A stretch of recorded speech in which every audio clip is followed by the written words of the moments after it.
Hi guys, and welcome to our history lesson for this week. So like I explained last week, we are going to be learning about the Stone Age in this term.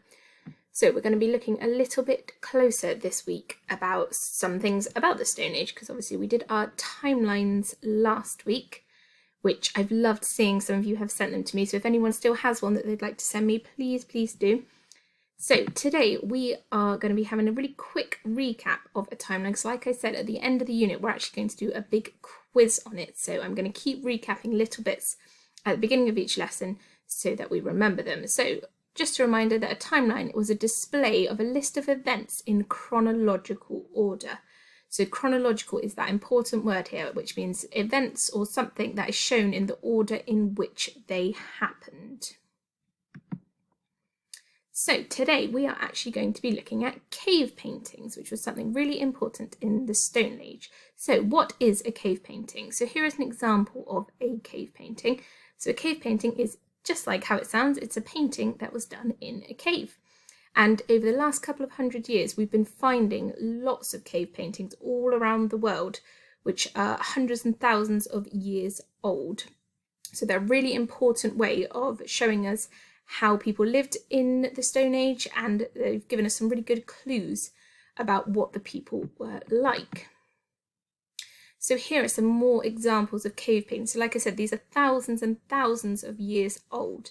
So normally cave paintings were of hunters and animals. That's the most common thing that you will see. So you can see here lots of animals, especially things like horses, deer, bison, some reindeer, in fact, lots of things like that. And you can see here hunters with spears and axes, and it was a really good way of seeing how they would have lived. So why did people in the Stone Age create paintings? So lots of people have discussed this and thought about this, and there's thought that there's probably three main reasons why. So the first one was for communication. So actually they think that sometimes they left cave paintings to show other people that they'd been there or what they'd been doing. They also thought that it was a good way, it's almost like a story. So just like we would tell a story now or read a book, sometimes their paintings, if I go back, you can see that they almost tell a story of sort of what's happening. So them chasing these big animals and hunting them. So it's a way of communicating the way that they lived. Another way people think could just be for artwork. So a bit like we do paintings now. They just enjoyed artwork. They loved looking at it. They loved doing it, which brings on to the next point, which was entertainment. So actually it was just a way of them entertaining themselves. Obviously they didn't have TV. They wouldn't have had iPads. They wouldn't have had anything like that. They wouldn't even have books at the time. So actually it was a really good way of entertaining themselves. It's almost like telling stories through the paintings. Now, if we just go back a second, and as I showed you at the start, this picture here is a very, very famous cave in Argentina, where they found hundreds of thousands of handprints all over the walls. Now, you might be thinking, why handprints? So handprints was almost a way of signing their work or showing that they were there. So if they did a cave painting, quite often next to it would be a handprint to show who had done it. So it's a bit like sort of signing your name if you do a piece of artwork. Or sometimes a bit like in this cave that I just showed you in Argentina, because there were hundreds and hundreds of handprints, they think it was sometimes if a group of cave people were going to move to a different cave or to a different area to settle down, they almost did it as a way to show that they were leaving and that that had once been their home. So that's another really interesting fact. So what can that tell us about people who lived in the Stone Age? So what's really important, and a lot of historians have found, that it showed that actually, much like us, they enjoyed art, they enjoyed the entertainment, they liked telling stories and enjoyed spending their time together doing creative things. So sometimes when we think about people who would have lived thousands and thousands of years ago, we sort of think of them as being very, very different to us. And obviously they were in lots of ways, but actually this sort of shows that just like we do now, we enjoy reading a story together, we enjoy watching a film together. It wasn't really any different then.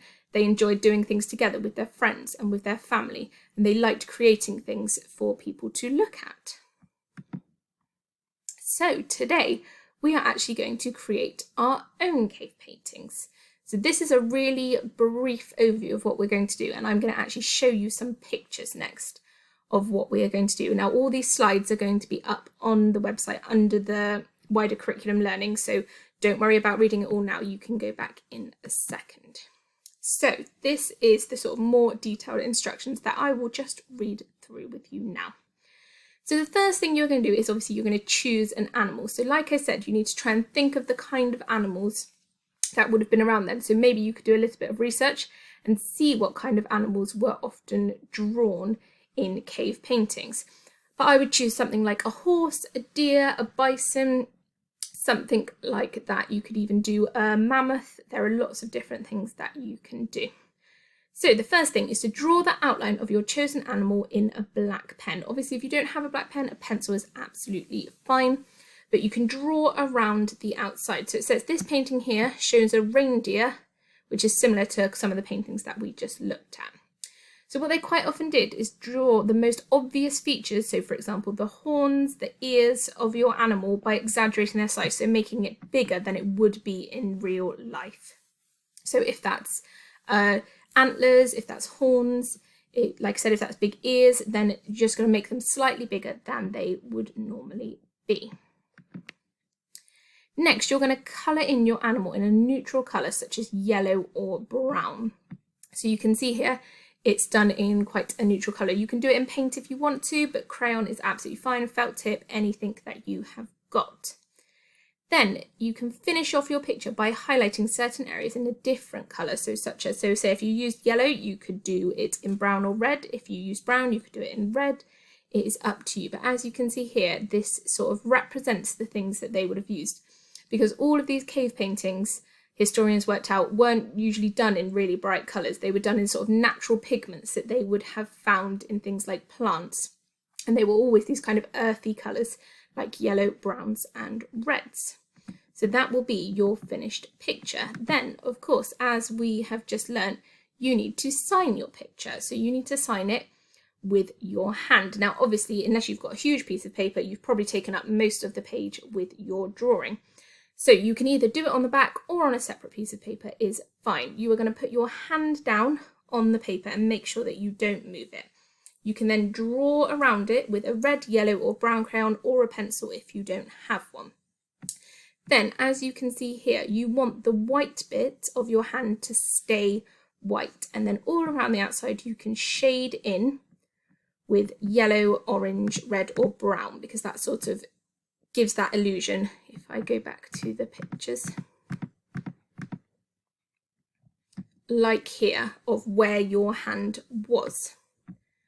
So that is your task for today. So you are going to do your animal, you can colour it in, and then you can sign it, so print it with your handprint.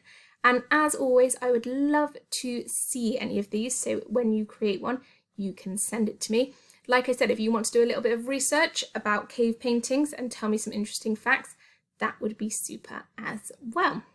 So hopefully that's a nice, enjoyable task for you to do today, and I will see you for our next lesson. Bye guys!